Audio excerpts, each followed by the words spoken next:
Hello student, तो आज हम उपस्थित इस वीडियो में आपके सामने जो कि दो चर वाले रैखिक समीकरण युग्म कक्षा 10वीं के गणित का एक चैप्टर है। इसकी प्रश्नावली 3.5 है। ठीक है, तो इसका ये पार्ट 2 है 3.5 का वीडियो नंबर। और यहाँ पर हम इस वीडियो में प्रश्न नंबर 1 का तीसरा और चौथा क्वेश्चन हल करने वाले हैं। तो यहाँ देखें, निम्न रैखिक समीकरणों के युग्मों में से किसका एक अद्वितीय हल है जिसका कोई हल नहीं है, या किसके अपरिमित रूप से अनेक हल हैं। अद्वितीय हल की स्थिति में उसे वज्र गुणन विधि से ज्ञात करना है, जैसा कि पहले हम पहले दूसरे सवाल में किया है। जिसका अद्वितीय हल प्राप्त हो उसको हम वज्र गुणन विधि से हल करेंगे। तो यहाँ पर इसका तीसरा क्वेश्चन है, यहाँ पर बढ़ते हैं, देखते हैं।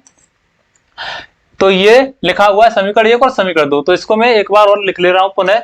3x ऋण 5y, इस 20 को इधर ले आएंगे, पक्षांतर करेंगे तो ये हो जाएगा ऋण के 20 बराबर 0। अब समीकरण 1 ये हो गया। और समीकरण दूसरा आगे है, यहाँ पर इसको समीकरण इसको लिखेंगे 6x ऋण 10y, इसको ऋण इधर ले आएंगे तो 40 ऋण के हो जाएंगे बराबर में 0। ये है समीकरण नंबर 2। अब हम क्या करेंगे, इनकी पहले तुलना करेंगे और ये पता करेंगे कि इनका जो हल है वो कैसा है। अपरिमित रूप से अनेक हल है, अद्वितीय हल है, या कोई हल नहीं है। ठीक है, तो यहां पर समीकरण 1 की a1x plus b1y plus c1 बराबर 0 से व समीकरण 2 की a2x plus b2y plus c2 बराबर 0 से तुलना करने पर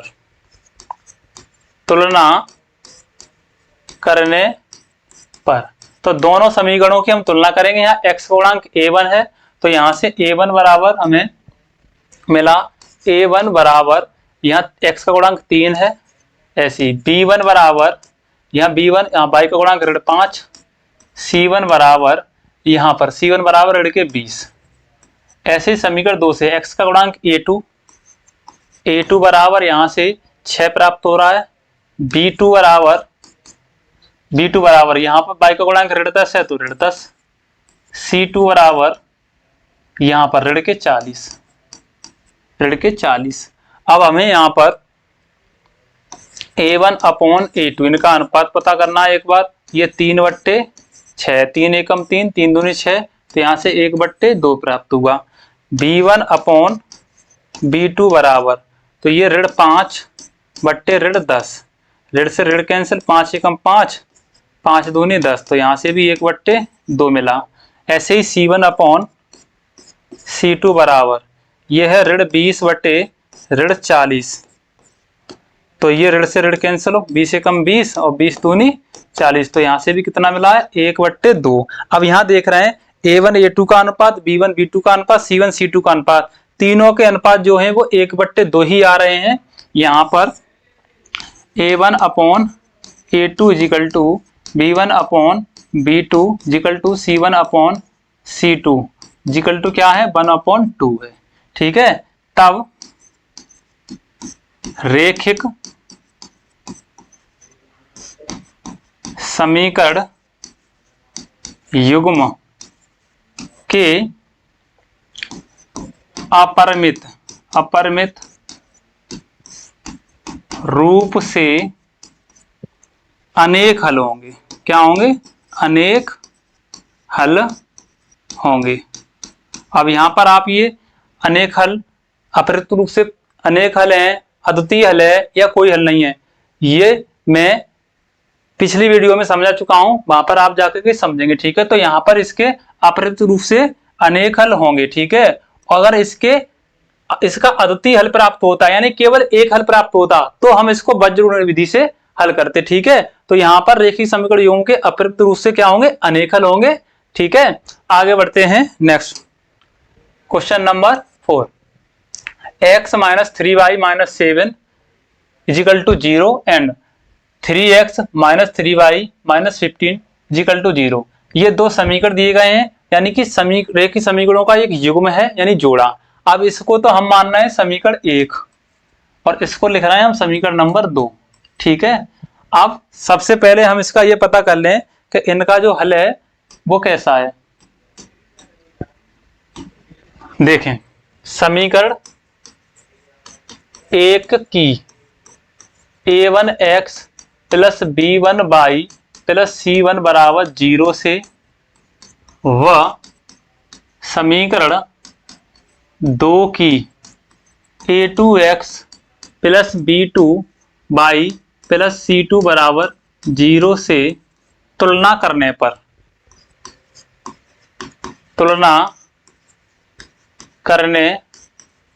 ठीक है। तो तुलना करेंगे यहां से। अब देखो यहाँ x का गुणांक कितना है 1 और यहाँ x का गुणांक क्या है a1, तो यहां से a1 बराबर प्राप्त होगा 1 और यहां से b1 बराबर y का गुणांक, तो यहाँ y का गुणांक ऋण 3 है। c1 बराबर यहां से 7 है ऋण का, तो ऋण का 7। ऐसे ही यहां से इसका निकालेंगे तो a2 बराबर x का गुणांक a2 है, तो यहाँ पर x का गुणांक कितना है 3। b2 बराबर कितना है यहाँ पर b2 बराबर y का गुणांक b2 है, तो यहाँ पर y का गुणांक ऋण 3 है। ऐसे ही c2 बराबर दिया है ऋण के 15। ठीक है। अब क्या करेंगे हम यहाँ पर ये पता करेंगे कि इनका हल है तो कैसा है। ठीक है। तो यहाँ से a1 अपॉन a2 इनका अनुपात निकालें पहले, 1/3 हो जाएगा। b1 अपॉन b2, यहाँ से b1 अपॉन b2 बराबर ऋण 3 दिया है, तो ये 3 से ऋण 3 से ये पूरा कट जाएगा, 3 एकम 3 3 एकम 3 यानी 1/1 मिलेगा। ऐसे ही c1 अपॉन c2 निकालेंगे तो ऋण 7/15, तो ये तो कटने वाला नहीं, ऋण से ऋण कैंसिल हो जाएगा, 7/15 मिलेगा यहाँ से हमें c1 अपॉन c2 का अनुपात।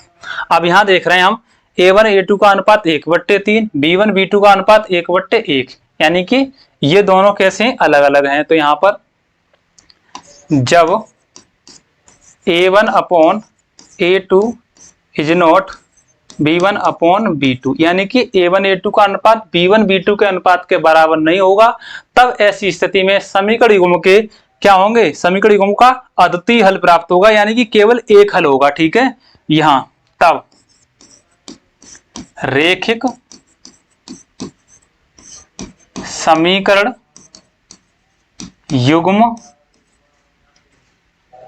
का अद्वितीय हल होगा। अब हमने यहां देखा था जिसका अद्वितीय हल हो उसको हम वज्रगुणन विधि से क्या करेंगे, हल करेंगे। ठीक है। तो अद्वितीय हल की स्थिति में से वज्रगुणन विधि से हल करेंगे। तो एक बार में वज्रगुणन विधि वाला सूत्र लिख दे रहा हूं मैं यहां पर, वज्रगुणन विधि,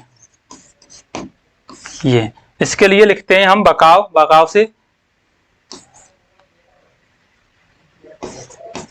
अब बकाव लिखा हुआ है तो यहां से यहां पहले लिखेंगे x अपॉन ये b1 c2 minus b2 c1, दूसरा y/, लिखेंगे इसको, तो यहां से c1 a2 minus c2 a1, इसके बराबर में 1/, यहां लिखेंगे इसको a1 b2 माइनस b1 यानी a1, पहले लिखेंगे इसको a2 minus b1, a2 minus क्यों होगा यहाँ, a2 b1 इंटू में b1 आएगा। तो ये है वज्रगुणन विधि से हल करने का सूत्र। ठीक है। तो इससे हम हल करेंगे। हमने समीकरण 1 और 2 की तुलना करके a1 a2 b1 b2 c1 c2 के मान हमने प्राप्त कर लिए, जो कि इस समीकरण में हम इनको रखेंगे। ठीक है। तो यहां से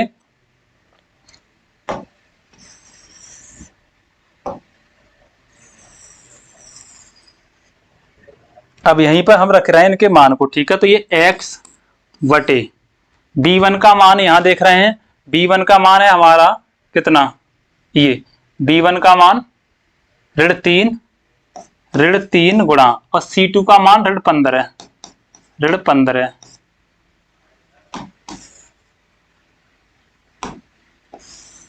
फिर माइनस b2 का मान, b2 का मान है ऋण 3, तो ऋण 3 गुणा c2 का मान, यहाँ पर c2 का मान कितना है ऋण 15, ठीक है। सॉरी c1 का मान, b1 का मान देखो, b1 का मान ऋण 3 है, ऋण 3 रख दिया, c2 का मान ऋण 15 है, c2 का मान रख दिया ऋण b2 का मान। अब b2 का मान हमने यहां से ऋण 3 रखा है और c1 का मान ऋण 7 रखेंगे यहाँ पर, ऋण 7 गुणा में, ठीक है, बराबर बाई बटे c1 का मान ऋण 7 गुणा a2 का मान 3, फिर माइनस c2 का मान ऋण के 15 इंटू a1 का मान 1। अब बराबर में अब लिखेंगे 1 बटे, यहाँ a1 का मान 1 है और b2 का मान ऋण 3 है, तो 1 गुणा ऋण 3 माइनस a2 का मान और b1 का मान, तो a2 का मान 3, a2 का मान 3 और b1 का मान ऋण 3, ठीक है। तो यहां से 3 गुणा ऋण 3, a2 का मान 3 और यहां से b1 का मान कितना है ऋण 3। आगे अब इसको आगे हल करेंगे तो यहां से x बटे इसका गुणा करेंगे, ऋण और ऋण का गुणा धन हो जाएगा, 15×3 = 45 ऋण। अब यहां से ये देखो, ये ऋण और ऋण का गुणा तो धन हो जाएगा और धन का ऋण के साथ गुणा करेंगे तो ऋण ही रहेगा, तो 7×3 = 21 बराबर ऋण और धन का गुणा ऋण होगा 7×3 = 21, तो ये तो ऋण के हो जाएंगे 21, यहां से 22 बटे ऋण के 21। अब यहाँ ऋण और धन का गुणा ऋण हो जाएगा, 15×1 = 15, तो यहाँ पर प्लस के 15 बराबर ये 1 बटे, यहाँ पर ऋण के 3×1 = 3 और ये ऋण और ऋण का गुणा धन 3×3 = 9, ये 3×3 हो जाएगा। अब यहां से घटाएंगे इसको, 45 में से 21 कम करेंगे तो कितना बचेगा, x बटे 4×2 = 24 बराबर यहां से 22 बटे, घटा लेंगे यहाँ पर, ये ऋण के हैं और प्लस के हैं, तो ऋण बढ़ेगा, ऋण की संख्या बड़ी है तो ऋण का बचेगा, 21 में से 15 घटाएंगे तो ऋण के 6 बचेंगे, बराबर में 1 बटे यहाँ पर कितने बचेंगे धन के 6, 9 में से 3 कम करेंगे तो यहाँ धन के 6 बचेंगे, ठीक है। अब यहाँ सर्वप्रथम क्या करेंगे, सर्वप्रथम x बटे 24 को 1 बटे 6 के साथ लिखेंगे, x बटे 24 बराबर 1 बटे 6।